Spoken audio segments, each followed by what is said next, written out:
Oh,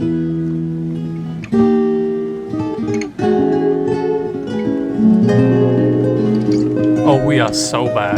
Anybody who's familiar with my channel before may be aware that I'm a massive Quadeca fan. Although I've only made one individual video on him, he's been referenced across at least 7 because I'm a big admirer of his work. Over the last 6 years, I've been able to see him grow and continue to improve as an artist. And a big reason for that is simply because he hasn't actually given me any reason to doubt him. The direction that he is taking his music in is fascinating. Like, genuinely, it's really impressive to look at how different his style of music is between now and like 2019. It is so obvious to me that Quadeca has that drive and that hunger to prove himself as one of the best in his industry. This guy who, let's be honest, he's not mainstream, he's far from it, but he has a very dedicated bubble of a community that have supported him for years now, and he's put in the work to essentially, I want to say, reward that community for their patience and for their investment in him. Quadeca has released 3 albums since the 2020s, all of which have been incredibly impressive bodies of work, not only for how sonically different they sound, but also how visually unique they all are, and they all differentiate themselves. And I just want to talk about Quadeca's approach since the 2020s and how unique his direction for each project has been. So I won't be talking about voice memos, sorry. I think marketing is a very underrated aspect of an album rollout, or maybe not so much marketing, but more so building hype, especially for independent artists. Guys like A$AP Rocky or Playboi Carti are like really good examples of what not to do, and in light of that, it makes me appreciate how Quadeca has historically distinguished each album quite well. Even for albums such as From Me to You, which overall has a pretty mixed reception, it's hard to deny the effort that went into bringing it to life. I think it's an impressive achievement actually, how easily distinguishable each Quadeca album is. They all feel like these instantly recognizable bubbles with aesthetics that become iconic with time, no matter how mid the album accompanying it actually is.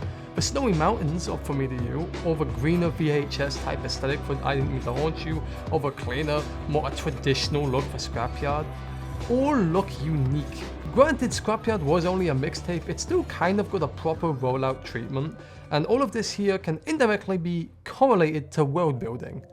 Now, world building is important because if used correctly, it can actually get your audience invested before your album even releases, by creating intrigue and dialogue within your own community. Quadeca's last 2 albums both had trailers before their release, if we ignore For Me to You's 2-year delay, and this alone gives your audience tons to chew on. As mentioned earlier, it's not just like visual differences, but also sonically. A trailer helps give the idea for the tone of the album. This is elevated by even small teasers, like the first official teaser for I Didn't Mean to Haunt You.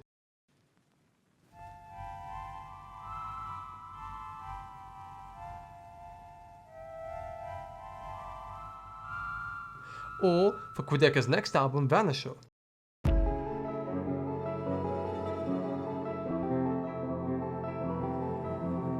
I do think it's important to not get too carried away with teasers though, because if you make too many, you just kind of start edging your own audience. And also, if you take too long, people start to create false narratives in their head about what the song itself will actually sound like. And there's an actual term for this now, by the way, and it's called snippet syndrome. From Me to You is also instantly recognizable for its grand orchestral themes, glitch pop and experimental hip hop elements.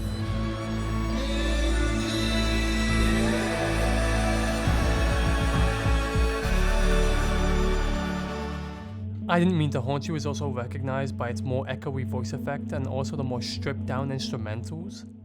Now I'm here. I've been in so many tears, I try my best not to count it. I've been in so many hearts, I've been in so many prayers, I've been in so many couches. And Scrapyard is just, I don't know, it's kind of just a bit of everything. Take it all down, take me all apart. You can have my tongue, just promise you'll take it all apart. And I think part of why I appreciate this is because it's all self-produced. Quadeca has always been the man behind the wheel. He has had a direct input on every single detail on each and every project, and it's very easy to appreciate that.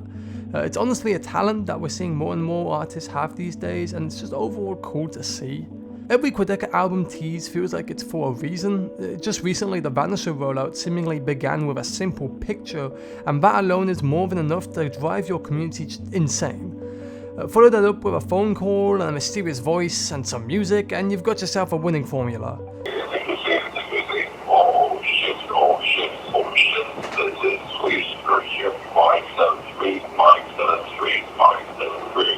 And as I mentioned earlier, a big reason why this works so well is because historically Quadeca has never actually let his fans down. From a quality perspective, he has always delivered, and aside from For Me to You being riddled with delays, he has always been pretty consistent on when he releases his singles or albums. In most cases, consistency is your best friend. Now, is it perfect? Not really. I personally feel like Quadeca announced Vanisher way too soon. Like he literally announced the album on the day Scrapyard released.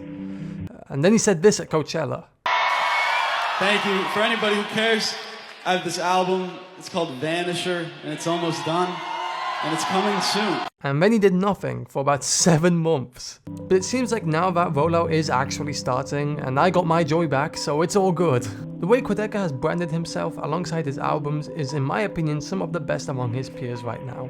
The quality bar seems impressively high, and it's always getting higher. His respect for his fans as well as his collaborators and the attention to detail in his album releases is all just top notch. If you weren't paying attention to Quadeca before, I seriously encourage you to start now because it feels like it's only gonna go upwards from here. Vanisher is seemingly set to release sometime soon now, with the number of teasers increasing on a week by week basis now, and if we're to go by what Quadeca has been saying, it's going to be his best work yet, and I have every reason to believe it.